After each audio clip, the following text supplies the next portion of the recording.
11, 30 inches the morning, Cincinnati, Ohio, inside Scarlet Oaks High School. What began as an ordinary school day quickly spiraled into panic when a 17-year-old student suddenly flashed a weapon and made a chilling threat that shook everyone around him. Within seconds, teachers and staff alerted law enforcement.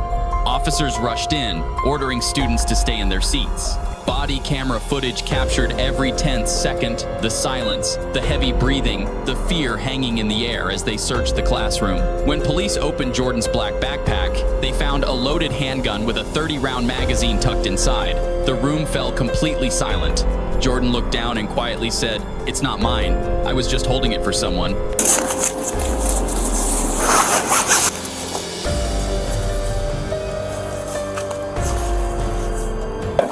Why do you have this gun in school? It's not mine. Why do you have the gun? Yeah, asked me to hold it. Who did? Someone I know. Someone you know? Yes, sir. Okay. Why are you holding it for someone in a school? That's correct. This is. I have no excuse on why it's in So school. my question is it somebody that belongs to you in school? Nah, that I don't know, because I don't know if that's something that is theirs or is that something they just want me to hold that I'm is. going to ask you another question. Did you receive this weapon on your school premises or by your home? Where did you take It was not. No, it wasn't on school premises, but it was on my way to school, and I always say yes to And I that. asked this, was it somebody from your home school? Yes.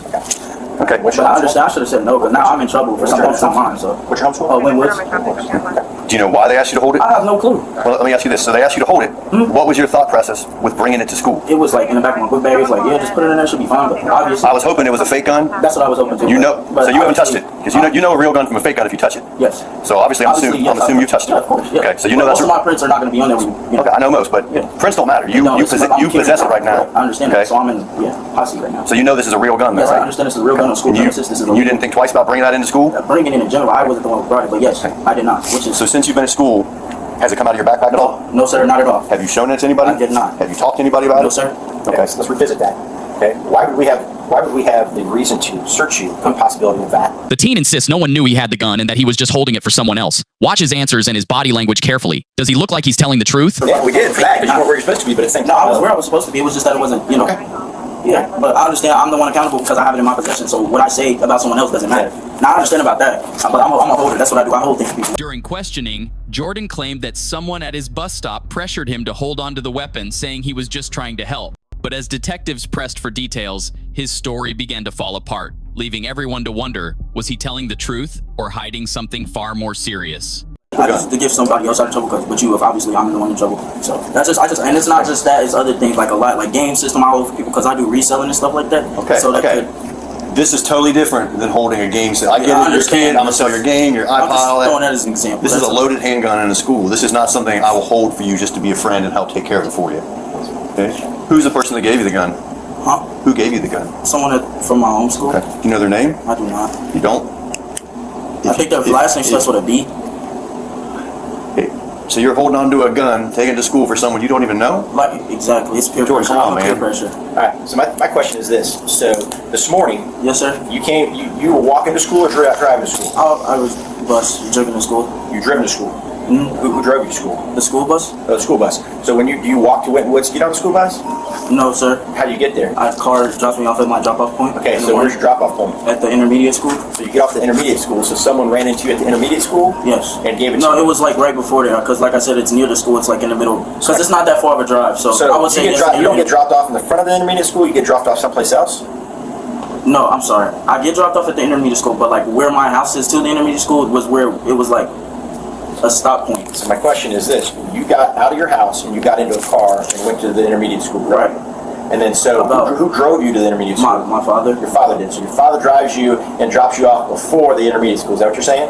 Yes, sir. Okay, so he didn't drop you off in front of the intermediate school, he dropped you off someplace near. Yes. And where was that at? It was like right by the stop sign, right, like some walking point from there. Okay. I just Were you walked meeting a there. buddy there? No, that's where my drop-off point is. Okay, so the drop-off point is there. That's where the bus is picking you up? Yes, sir. Okay, so at that point, somebody drove up or somebody walked up? Well, Somebody walked up and you said his last name starts with B. You said, hey, hold this for me. And you said, okay. it wasn't like that. It was like I said, I'm a person that gets under peer pressure. I have to say yes. So I just like I'm asking, no matter is the that what he cause. said? Hey, hold this. It wasn't. It was something similar to that, but like the words was like I got you. But I'm saying in general, it was like, you need to hold this. Was this a demand or did he ask?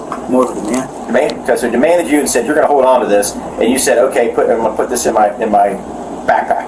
And at that point, he left in a car or walking? I'm not sure. I didn't pay no attention. I just didn't look Okay, back. so you don't know if you got in a car walking, and now all of a sudden you then walk to the stop sign and get on your bus, which is bringing you here with a loaded weapon. Okay, so and we don't. The description of this kid, what was he wearing? He had on a black fleece tech, like a Nike tech similar to this, but it was the brown one. Okay. And then I don't know if he had black or brown. It was like a brown, like it's like this one, but it's Brown fleece. What kind of color pants? I don't know, like I think black. Okay. Did he have what kind of shoes? Did he have some nice shoes? No. I didn't. What it was? I just seen what was at the torso. So yeah. Okay. African American, white. White. Okay. Brown hair, black hair, red hair. Blonde. Blonde. Like blonde. Blonde. White kid. Black fleece. Possible black pants. Okay. And then he hands you a weapon, says you're going to hold this, and you put it in your backpack. Is that what we're hearing? Yes, sir. Okay. What was the plan for getting this gun back to him? He said he was just gonna be there at the drop-off point where I was and give it back, but I basically went out of choice. It's like it's levels to this. Like if he was like more of a demanding, like peer pressure, so I just I always say yes. And here's where it gets me.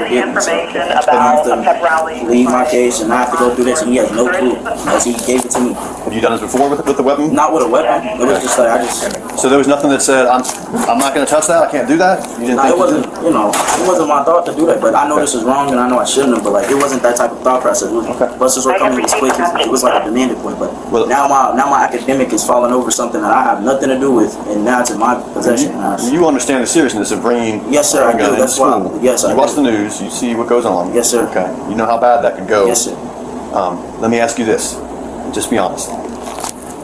Do you know who this person is and you just don't want to tell him? You're not going to be in more trouble saying, I just don't want to tell him. I just don't want to keep asking about somebody if there is not a somebody else, or if it's somebody you just don't want to snitch on them, and or do you really not know who they are? I really don't, like for real. But I knew he went to my school, so his familiar faces is what gets me like, oh, okay, yeah, you're cool. Yeah. But it was not like that type of conversation. It was like, you like put this in here, bro. Like, Okay. Did Lenny already search him? yeah, he did. But if you want to search, you can. He found a flogger. Okay. Okay. Do you have any other firearms? No, sir. Like I said, That was the only thing. that's the only firearm in here? I'm glad this is the only result, though, that, yeah, you're in trouble, but no one got hurt.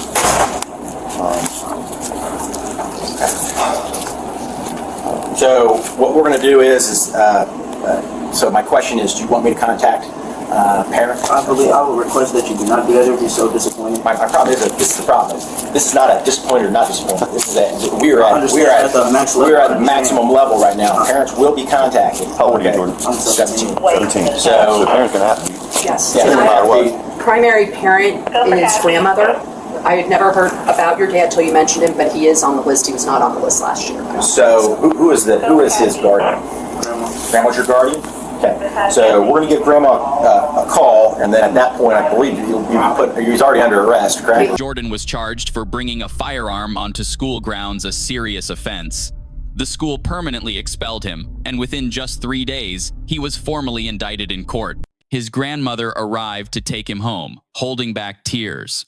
The question remains, was Jordan really a naive kid trying to help a friend, or was this a disaster narrowly avoided? You tell me what 100% going to get charged. You tell me what you want to do, Yeah. and we'll go from there. The other I'm thing gonna let you take care of the arrest piece. Yeah. I'm gonna call mom and dad and let him know that he will be put under arrest, and you check with your supervisor whether he's gonna be picked up. Wait to call till you check. Yeah, well, the first thing I would like to go to another room so I can make this, to call my supervisor. I also want to run the serial number to make sure this gun isn't stolen, which is a whole other charge as well. So do you want him with you, or do you want him?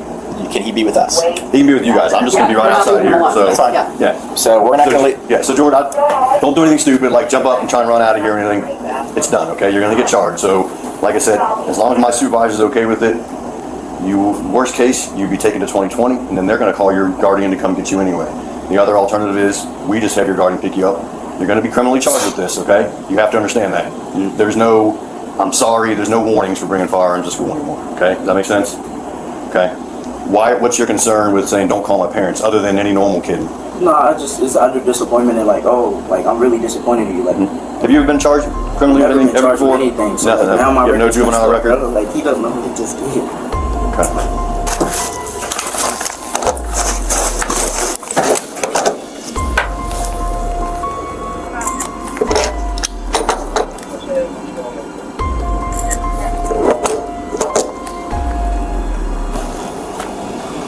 Hello? Oh, I thought that was Jordan. No. I'm the principal of the building over here at Scarlet. Right. Yeah, so we have something that's pretty serious going on here at Scarlet Oaks with Jordan. So what's happened is he was searched and we found a gun on him. A gun. Yes. And so at this time, he's been read his rights by Sharonville Police. The police are here with me right now, and he will be charged for possessing a weapon on school grounds. And so what they've done, basically, Sharonville Police said that they will release him into your custody if you come and get him. If you don't come and get him, then he'll be taken down to 2020, which is downtown Cincinnati. Bottom line is when we searched him, the weapon was in his backpack, and the situation was we were being told that somebody at the bus from Lynn Woods handed it to him, and he was going to hold it for them and advise him that possession is possession. Yep, no problem. Do you have any questions, man? On September 6th, 2024, in Eddy County, New Mexico, a quiet evening in the Carlsbad Desert turned into something far darker. Deputies followed a young mother's trembling confession down a lonely stretch of Queens Highway 617. Under the dim glow of a flashlight, 23-year-old Brianna Stallings pointed to the ground and whispered, "Right here," the spot where a haunting secret had been hidden for almost a year. As investigators began to dig through the dry sand, they uncovered the remains of 2-month-old baby Kalani Sue Moreno, buried beneath a pile of rocks. The night fell silent, the desert wind stopped, and every movement was careful, almost reverent. Officers quickly realized this was no longer a missing child case, it was something much more disturbing. The dirt and said, "Right here."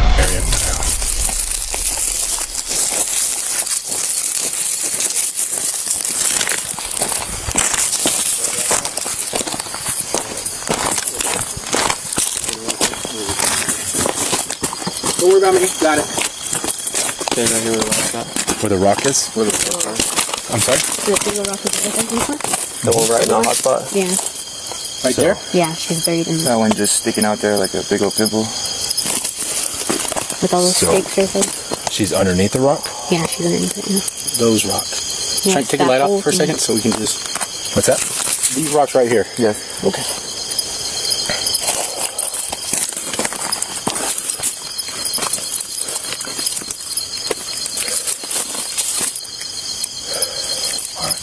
We can secure this real quick. Go around it. It's like a big spider almost right there underneath that.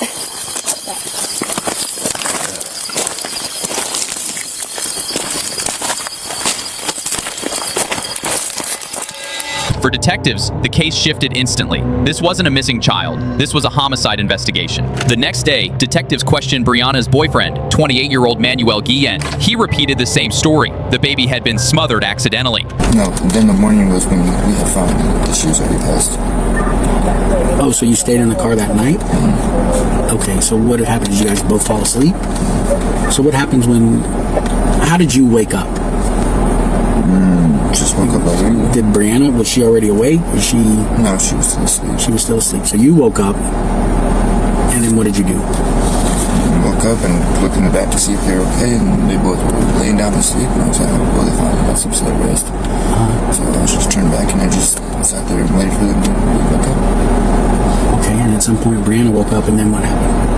After she had woken up, she tried to wake up the baby, and then she was saying, she freaked out, and she's like, the baby's not waking up. I was like, well, what do you mean? She's like, no, like, she started shaking her, and she wasn't saying anything, so that's whenever I was like, what do you mean? Like, try to pick her up, and like, try to like, maybe like shake her a little bit, but like, don't shake her like too hard.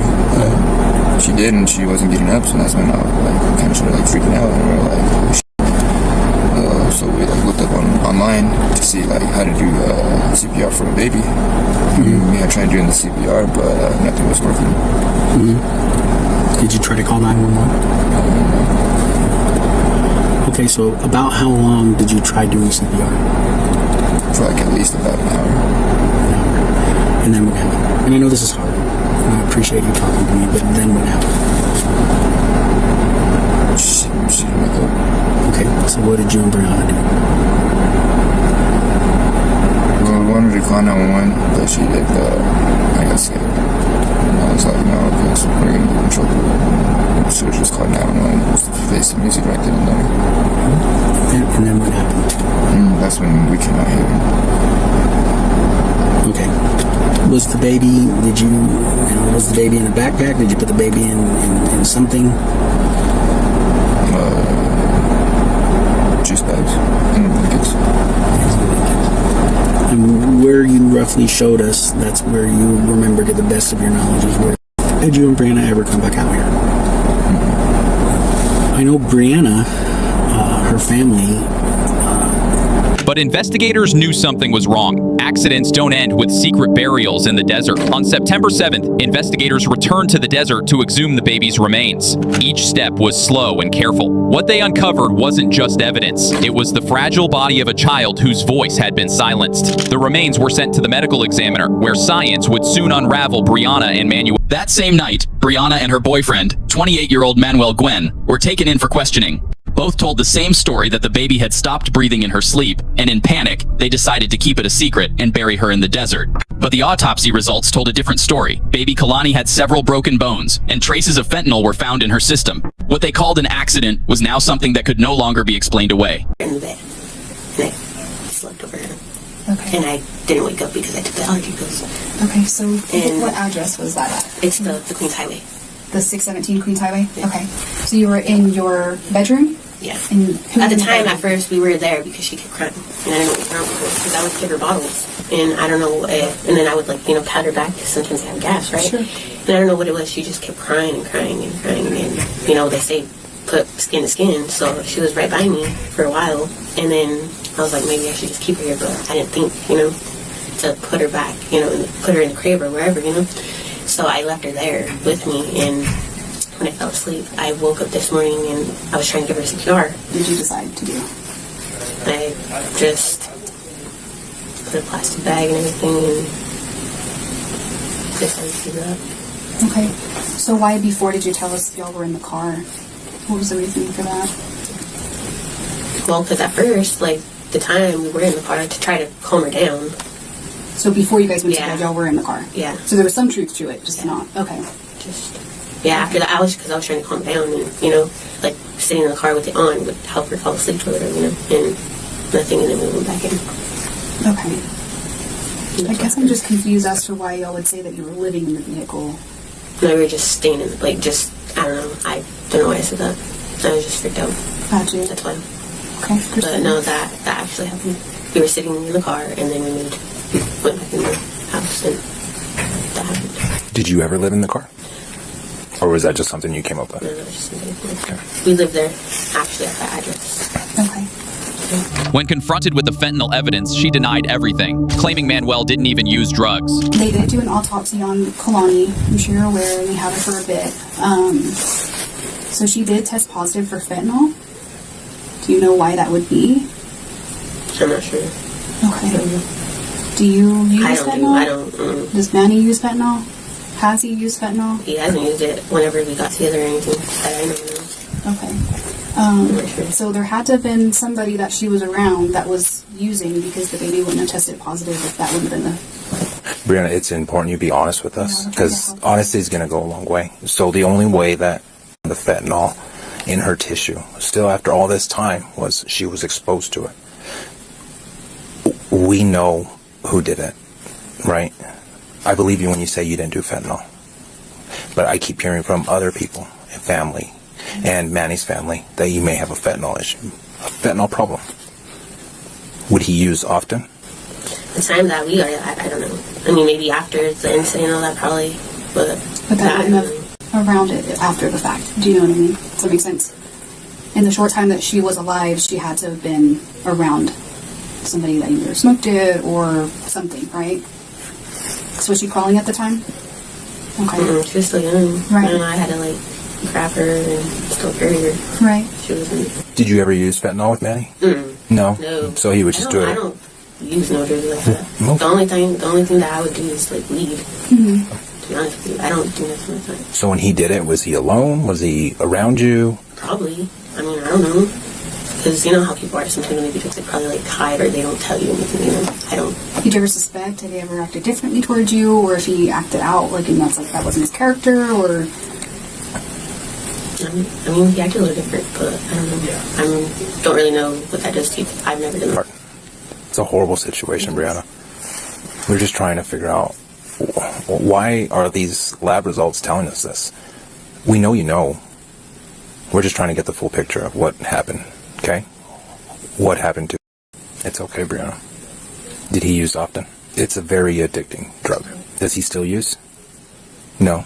Well, that's good. No, he changed to weed to make him like, you know, not withdraw. Yeah. Make him to, That's good.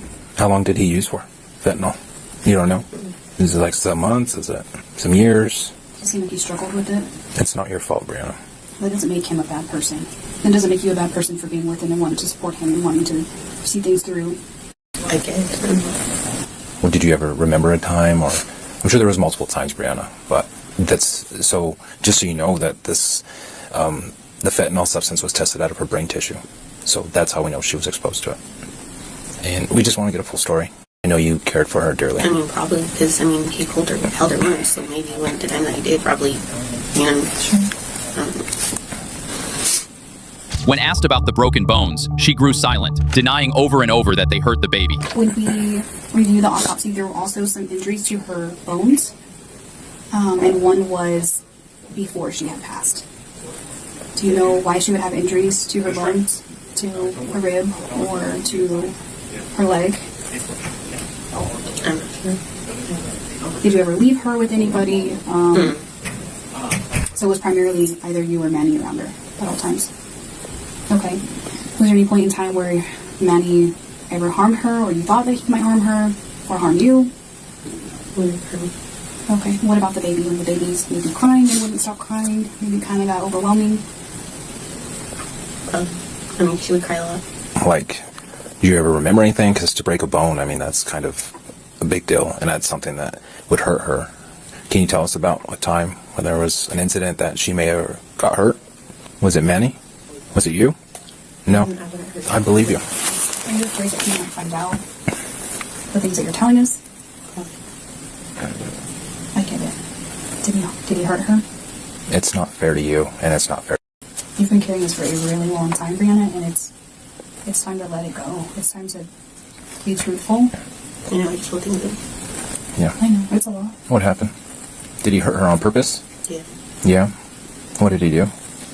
It's okay, Brianna. Did you really... And that's what killed her? Okay. What did Manny do? What, after that happened? Did I still kill him? No. How did he hurt Kalani? Did he drop her? Did he throw her? Did he hit her? If she's crying a lot, parents' reaction may be to start spanking. Is that something he did? Brianna, we're not going to let him hurt you. If that's what you're doing, we're not going to let him hurt you. I would have been hurt a long time ago. If he would have done that. If you were her, you would have been hurt a long time ago? No, like saying like if I was like abusive, I would have been hurt already. No, but I feel that you're scared. You don't want to tell us what he did because you're scared that he may find out. I actually have... So there were some issues, Brianna. So she had a couple of broken bones, I believe. We can verify that. And this was at the time or around death. But then she definitely had a broken bone that was healing. So this happened definitely before the incident. So that's why we just have these questions. And we know you have the answer, and we're just trying to verify this, okay? I'm going to show you the actual... so this is what it looks like. So this is your knee, and this is the bone right above your knee. That was broken. Do you know why that would make sense at all? Maybe from a fall to your... Do you understand where this is? Yeah, it's like, because it touches, it's like this, right? Yeah, so like on our knee, it's probably right here. Just above. Do you know why that would have been? Maybe he pulled her leg or something. Like pulled it? Yeah. So this would have been like this. That would have probably caused it. Not to pull away, but to come down on that bump. Does that make sense? Can you recall anything that may have caused her to land like that, or be hit like that, or a corner fracture? So it's highly specific for non-accidental trauma. Does that make sense to you?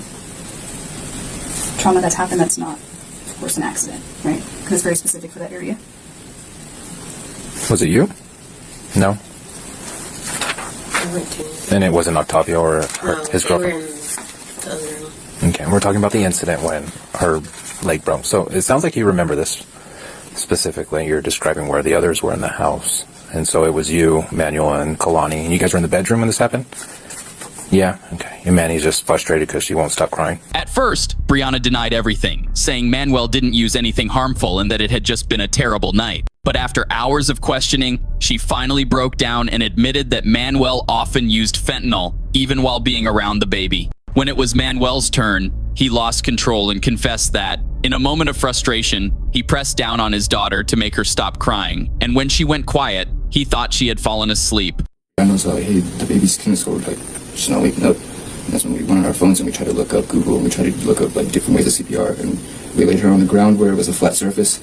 And then we started doing CPR like a lot of times. And then we put her on her stomach, like kind of on my knee. And then we kind of did it like on her back. But she wouldn't wake up. So Brianna found her? I did. But you said she woke you up and she said that she was cold? Or? No, I was the first to wake up. But you don't know where the injuries came from? No, the only way for the CPR, I know for sure because we probably might have overdone it from being freaked out. Okay. We did do it a lot. Like, I know it was more than at least 100 times. Okay, so she had another injury picture. Maybe this will kind of jog your memory as to what might have happened. That's that. So, this is your knee, essentially, right? And right here it was injured. Do you see that? It's more of a, this is like an actual, this is more of like a diagram. Yeah, like here's your kneecap, right? And then it's right here on the corner. Do you know why she would have had injury right there? No, miss. The only thing that I would know, the only thing that worried me was her ribs probably being broken. Because whenever we did do the CPR, that's what the only caused the injuries that I would know. Like, nobody ever yanked her leg or nothing like that? No, sir. Okay. Injury. You get what I'm saying, Manny? Or like, does that make sense? You mean like someone like hurt her or like break her leg? Something, yes. So how would you explain it? Y'all were the only two with her, right? All the time? So how would that injury occur if y'all are the only two with her? Is what we're getting at. The only, like I said, sir, the only bones that I know that were from would be from the CPR. Okay, so typically when you do CPR, you're going to apply the same amount of pressure, right? In the middle. I was kind of freaked out when I was doing it, so... Okay. But eventually, under pressure, he admitted the truth. But I don't believe that the injuries are from CPR. I know they're not from... You're doing good. Just take a second, take a deep breath. We do this for a living, man. I know it's tough. You're doing the right thing. You're starting out. You want to tell us. Okay, so just tell us, man. I already know. I mean, she was being fussy and I got upset and I grabbed her by her leg and yanked her and she wouldn't stop crying, so I sat on top of her. Okay. And that was... How long did you sit on top of her? Not long. Maybe like a minute. Maybe less. A little bit. Long time. Until what? She stopped crying. And then that's it. When did you know that she had died? Whenever I got her, she stopped crying, so I thought she was like, oh gosh. I checked her, and she wasn't breathing. Okay. And then what? And that's when we started doing CPR. Okay. Were you panicking? Didn't know what happened? Why didn't y'all call 911? That was my call. Brianna wanted to call him, but I told her not to. You were just freaked out and just were scared, nervous? What was Brianna doing when everything was happening? I think she was in the kitchen. I don't know. When she came in, she told her I was all like, the baby's not breathing. No CPR. Did she see what happened? She didn't see it? There's no way for her stopping you or nothing like that? Was that the first time you had lost your temper? By February 2025, the investigation reached its heartbreaking conclusion. Manuel Gwen was charged for the baby's death and for hiding what had happened, while Brianna Stallings faced charges for helping conceal the truth. Both are still awaiting sentencing. For nearly a year, everyone believed baby Kalani had simply disappeared, but she had never left the desert where she was quietly laid to rest, a tiny angel betrayed by the very people who were meant to protect her. At around 5:30 p.m. on August 15, 2023, in West Palm Beach, Florida, a young woman walked into the police department looking terrified. She had just discovered that her 9-year-old Colombian roommate, Conocero Quinones Cuero, had secretly recorded her without permission. Under the cold fluorescent lights of the police station, What seemed like a small domestic issue quickly unfolded into a tense investigation that would last for weeks. Yeah, nada más quiere ver que cuando él entra y ponga las cámaras. So, hold on. But he's looking at, yeah, it's like real clear, bro. Like he gets right in his face. Ese es el cajón de mi ropa interior. This is her bedroom, and she alone. Tú eres el único que duerme en el cuarto, so he's looking through there, see if he can see it hiding. Where's her shower? Where's she? ¿Dónde está? Ahí él vuelve y entra. La puerta está ahí para el baño. No, ese es el closet, el baño está afuera, al lado de la sala. Oh, the Aquí él vuelve y bathroom entra para acomodarlo nuevamente. So,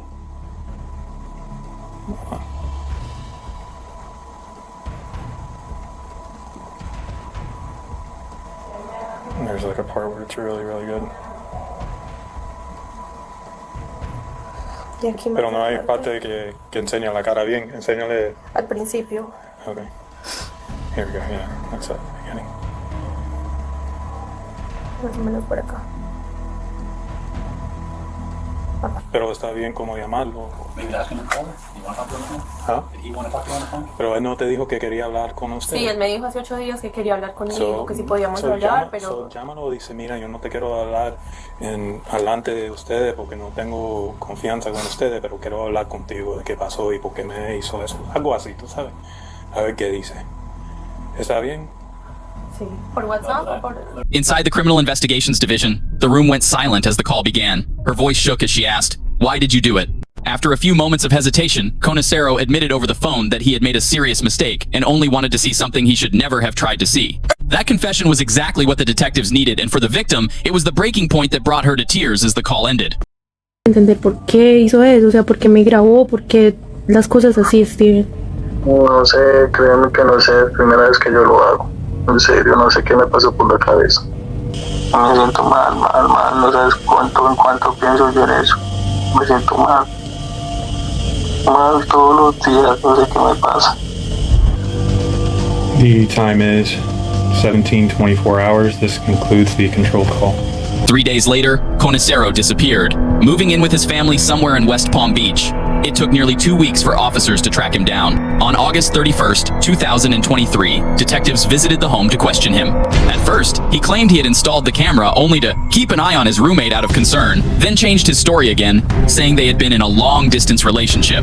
But when confronted with the evidence, every part of his story fell apart. On the morning of September 8th, 2023, police returned to the family's home with an arrest warrant. Conacero was detained right at the door, while his father came outside to ask what was happening. The entire moment was documented on video and filed as evidence. He was later charged under Florida law for unlawful recording of another person without consent, an offense punishable by up to 5 years in jail and a $5,000 fine.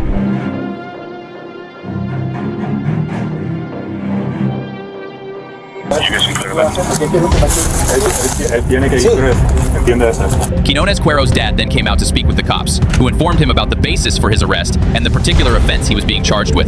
Vos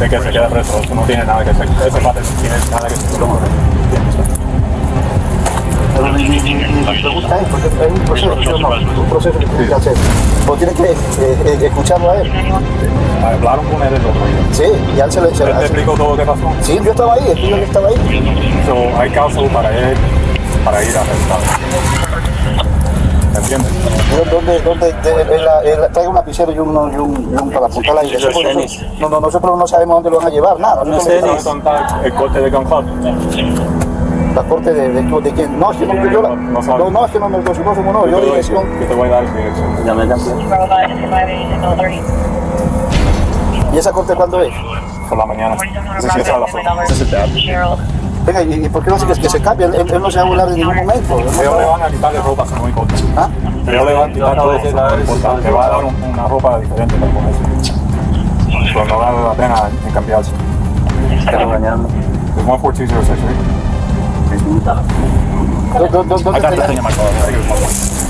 At around 9:30 p.m. on October 3rd, 2023, in Sterling Heights, Michigan, what began as a routine traffic stop turned into something far worse.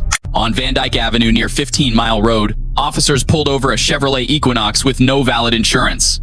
But instead of stopping, the 17-year-old driver, Trayvon Smith, hit the gas and took off. Within minutes, one family's entire world would be destroyed.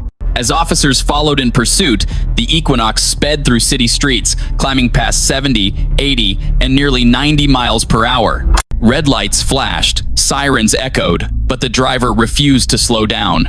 Just 3 minutes later, at the intersection of 16 Mile and Van Dyke Avenue, the chase ended in the worst possible way. The speeding SUV slammed into a family car that was simply passing through on a green light. Inside that car was 1-year-old Faith Jima, who was expecting a child, along with her husband Norman and their 2-year-old son. The force of the collision crumpled the vehicle in seconds. First responders rushed in, breaking glass and tearing metal apart to reach the victims. The little boy was pulled from his car seat crying, his father barely conscious, but Faith never regained responsiveness. In moments, the family's life was changed forever. First responders on scene.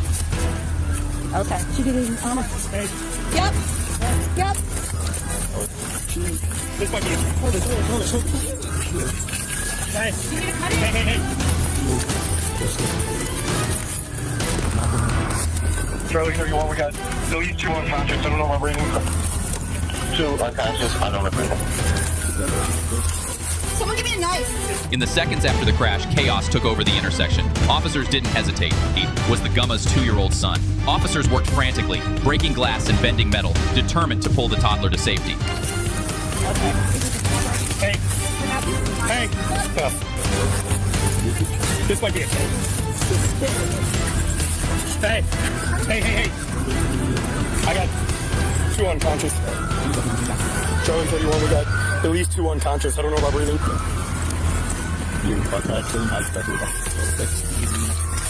Someone give me a knife. Here. What do you need? Here. I got one here.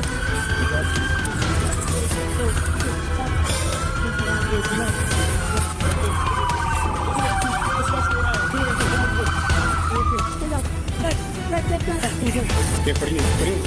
What's your name? Just find out how far it's your feet. He's good. The feet are... Charlie, where's that view? Conscious? No. Where's the view? Here, come out here. Hey, Aaron, let's take her. They're right here. There's 2 in this car. Somebody stay with that car. Give me. You okay, baby girl? Hey. What do you want to do? Okay. You gonna pull us? Yep. Move. You're okay, baby. You're okay. We're cool. Get on the side. Hold on. If she's got it. Just lost 17. You okay, love? No.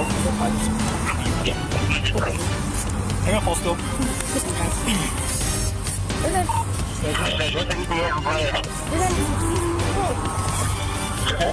We're coming 17 from Van Dyke.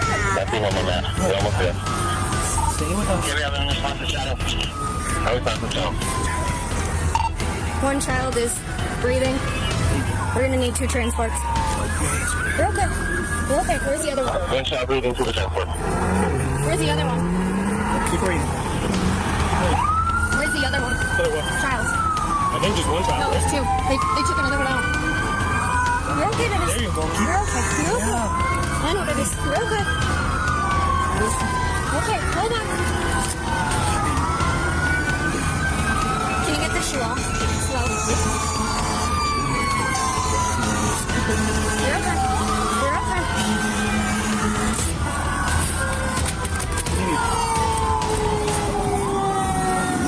Breathing? Yep, she's good. Where's the other one? He's in the car. She's good. Yep. You got the keys in the car.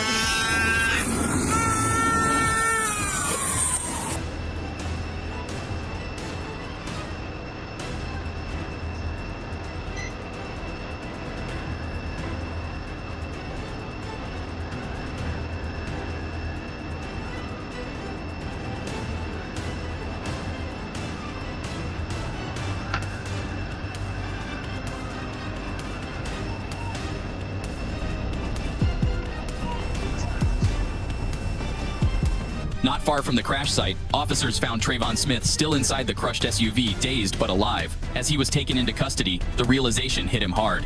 He broke down, crying and praying for the people he had hurt, repeating over and over, "Please, let them be okay." At the hospital, when officers explained to his mother what her son had done, she didn't scream or cry. She just stood silent, a mother realizing that her child's mistake had shattered another family's life. Prosecutors quickly announced that Smith would be charged as an adult, given the severity of the case. I just killed somebody.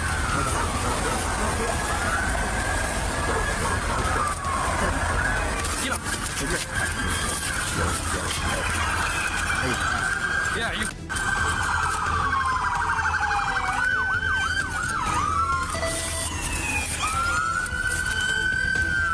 Okay. Is he okay? Is he okay? Eyes of police that night, his arrest wasn't just about taking down a suspect. It was about preserving a life, so the courts could decide his fate. What's up? Okay, what's up? Nothing. Just going to the hospital. What's up? May. Yeah. Keep complaining. Yeah. Right, pain. I don't know, but we're kind of involved in something right now. I'll call you back. Bye. After the crash, Travion Smith was transported under guard to a nearby hospital, and he was lucky. Very lucky. His injuries were minor compared to the devastation he had left behind. But while doctors checked the suspect's injuries, went through a solid red light. Okay, he crashed into another vehicle, T-boned another car. Okay, there was 3 people in that car. There was a driver, there was a passenger with a female who was pregnant, and there was a child who was about 2 years old in the back. One, the passenger is possibly deceased. The child inside. Okay, the driver is possibly deceased, and the child is possibly deceased. Okay, so because of those circumstances, he's under arrest. Okay, he's looking at possibly 1, 2, 3, 4 people that are deceased from his actions.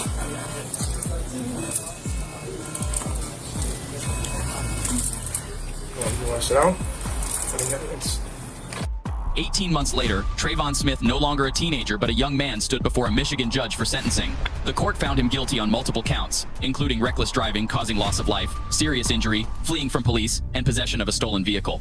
His sentence, 27 years in state prison. The punishment reflected not just the life lost, but the lasting pain left behind for a husband and a child who survived a night that changed everything.